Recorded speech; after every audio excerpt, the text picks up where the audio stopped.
Hey, how you doing? Eric Reed here with Gun Rights Across America and BuzzPo.com. I am on the phone right now with Emmy Augusta. Emmy Augusta is the woman who made a very inspiring video, in my opinion. And this video discusses a lot of what's wrong with America today, as well as some very current events that are going on in our nation. How are you doing, Emmy? I'm well. How are you? I am doing excellent. So tell us about yourself. Who is Emmy Augusta? Oh, she's just a girl from the country, just trying to, go through life and trying to, I suppose, make a difference with who I can, when I can, and however I can, slowly but surely. Okay, all right. And then this video that you put out, I know when I watched the video, it wasn't on YouTube. It was kind of strange that it even popped up, and I was even able to see it. I'm assuming you've never done this before? No, sir. I have never done this before. I try my best to stay away from technology, and I kind of just decided that it was time to get my voice out there in a different way than writing posts on a Facebook wall. Those don't seem to make it too far. So I got off of work one day and I said, you know what?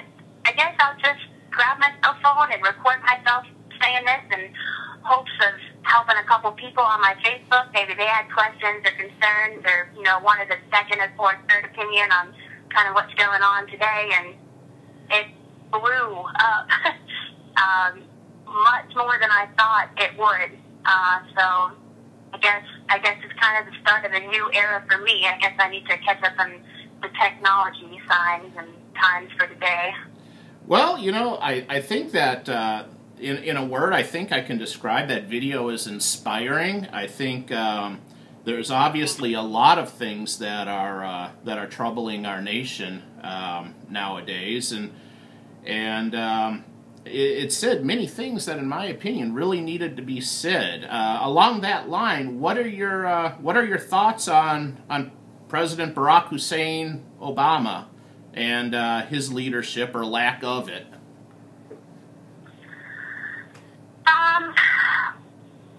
Well, being former military, it's kind of a tricky situation. I was in the military myself, and he was my commander-in-chief. He was the ultimate boss. And no matter what was going on in the world, it was proper and it was morally right for us to support him in his decisions and follow him and his leadership. Now that I have separated from the military and I am becoming more aware of what is going on today as it is escalating into much harsher times than they used to be, and much rapidly at that. I'm going to say that I support him as a president and as a leader of our country, because without a leader of our country, we don't have anybody. And as much as I would have preferred a Republican in office, that's just my point of view, and my family's as well, I do wish that he would have made better decisions and that he would be more focused on the American people and take them into account more than he seems to have been doing and is currently doing. I feel like he sways away from the truth or away from certain topics that are the topics that affect our society the most. I just wish that he would understand what he is doing to our nation and the situations that he is putting us in and putting our future in. And he is just jeopardizing everything that we once stood for and that we still stand for. And that's what hurts me the most, is that we have an opportunity to stand up against it or to come together and help our nation, but we decide not to, or we choose not to, in fear of suffering the consequences that come from Congress or from the government or, the whole entity. And that's, I believe, the main reason why America has lost their voice. And, you know, he is our president, you know, but I believe that there are better choices that could be made than the choices he has made in the past, Sure. present, and ultimately the future. Sure, absolutely. I agree with that. I mean, obviously he's the president of the United States, at least for a few more years, anyways. But it's been a pretty rough ride so far. Now, when you were making that video, you did bring up a little bit about Ferguson and the current situation going on in Ferguson, Missouri, with Michael Brown being shot fatally by Officer Darren Wilson. And I just wanted to see if you could expand on that a little bit and tell us what your thoughts are about the response in Ferguson as relating to the protest.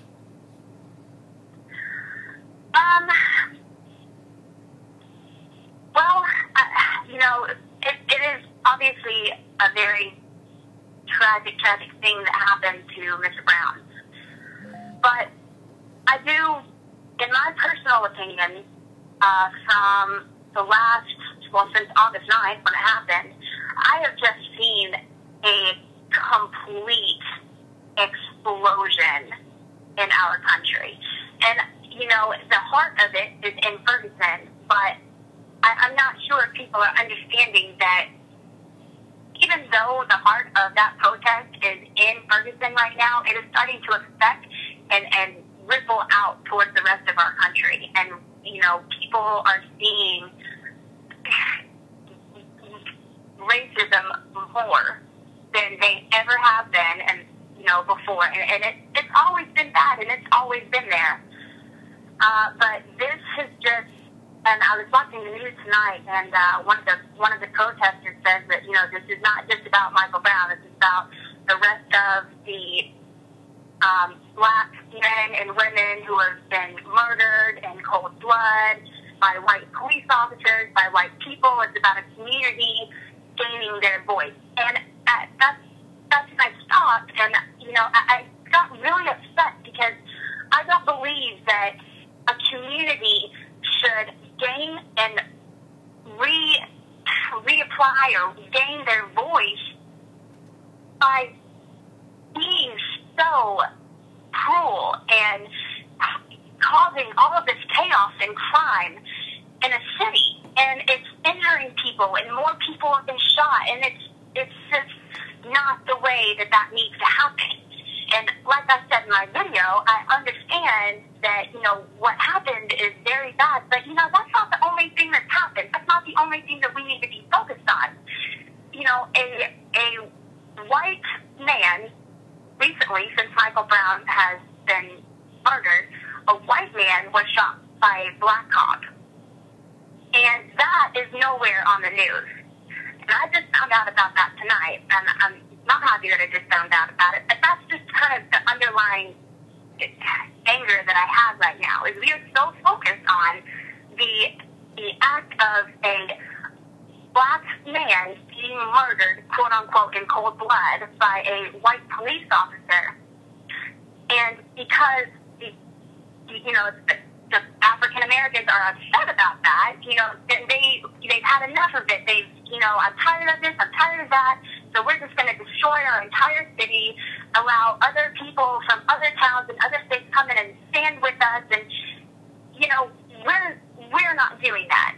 The way that I was raised is that if you want change, you have to start within yourself, and you have to do it the right way and the legal way, because no matter what happens, you still have to follow the law. No one is above the law. With that being said, Officer Darren Wilson, you know, nobody understands the facts. We're all speculating. We are all, like I said in my video, we are basing this on premeditated judgment. And that's all it is. We've already taken sides from previous cases, for instance, Trayvon Martin. You know, when Trayvon Martin was murdered, we already immediately, without understanding any facts, took our side. We took one side or we took the other side. And, you know, it didn't really matter what anybody had to say. It's the fact that he was shot and he was murdered and he was, quote, stalked. And that is where the issue comes in, is because now that we're back into Michael Brown, everything is tying in together. And you know, the world's not fair. It's cruel. And I understand that. But that's just not morally and ethically right. And the last time that I checked, America backed up their morals and their ethics. And they, you know, did everything they could to stand by the law. And I don't think that it's okay for everything else in the news to be going on right now and us not being allowed access to listen to that because of the constant uproar that's going on in Ferguson. And I don't think that we need to continue to say, you know, oh, okay, you know, the protesting again. And it's just, when is it going to end? That's just what, I'm so just angry and I'm hurt that we are at war in our own country with our own people. And that is not okay. Especially with everything that's going on in the Middle East. For us to turn against each other in the worst of times right now is the worst thing that can possibly happen. And this right here will make our country weaker than it ever has been. Well, it's like you said in that's where we have a problem. Right. It's like you said in your video, I mean, that was supposedly settled back in 1964, and now we've got all these so-called civil rights leaders / organizations like Al Sharpton, Jesse Jackson, the NAACP, the New Black Panthers, that are out there literally stirring the pot. And Jonathan Gentry just made an amazing, inspiring video about exactly that. And Jonathan Gentry is a very conservative black man. He's also a minister. And if anybody watching this hasn't watched his video, you really need to watch that video, because it puts things in perspective absolutely beautifully, as well as you did in your video as well. So we're kind of running out of time right now, but I wanted to thank you for talking with me, Emmy. Oh, you are very welcome, Eric. Thank you for having me. And I appreciate your time, and thanks for joining us, and you have a good evening, okay? Thank you. Thank you. You too.